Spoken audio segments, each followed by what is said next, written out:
Hello, everybody. For this assignment, I decided to interview my girlfriend's cousin, who is undocumented here in the United States. She's 24 years old now, but at the time when she crossed the border, she was only 12 years old. The reason why I chose to speak with her was because I wanted to know how immigration status shapes her identity, safety, and her daily life, especially at such a young age. And the main question I asked her was, what was the reason she crossed the border? And she told me that violence was a big reason why she's crossed the border, because she had to constantly live in fear every day over there, and crossing the border didn't just mean opportunity, it meant survival, and also to get a better education out here. I mean, what stood out to me was how at such a young age she left her home, her family, her childhood, her friends, and to start a completely new life in a place where she also had to remain cautious and invisible. I mean, growing up undocumented here in the United States, man, that you always had to be careful. I mean, about where she went, what she shared, and how visible she could be. And that constant caution became part of her identity. I was surprised at how young she is. I mean, at 12 years old, you're mainly worried about friends and school. But at that age, she was already navigating fear and had way more responsibility far beyond her age.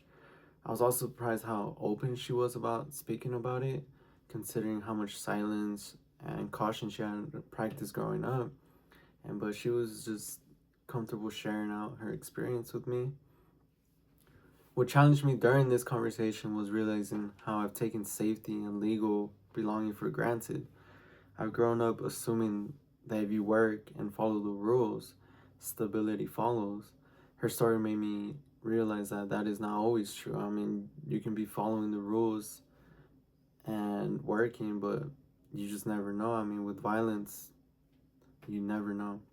And I've also noticed myself feeling like kind of conflicted.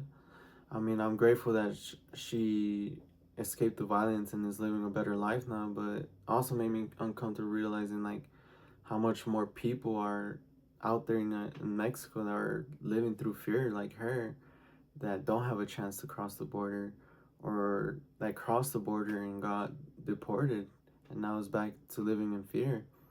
I mean, it's something that like made me very uncomfortable realizing. And it just made me realize how immigration status isn't just a legal category, it also deeply affects identity, confidence, and the sense of belonging. I think this conversation connects to our course discussions about identity and lived experience, because like listening to her reminded me that identity is shaped not only by culture or background, but by like systems like immigration laws. And these immigration laws can determine if you if you can feel safe, visible, and secure. Um, well, yeah, after listening to her, it helped me move beyond the assumptions and understand her experience on her own terms, rather than just through headlines or stereotypes.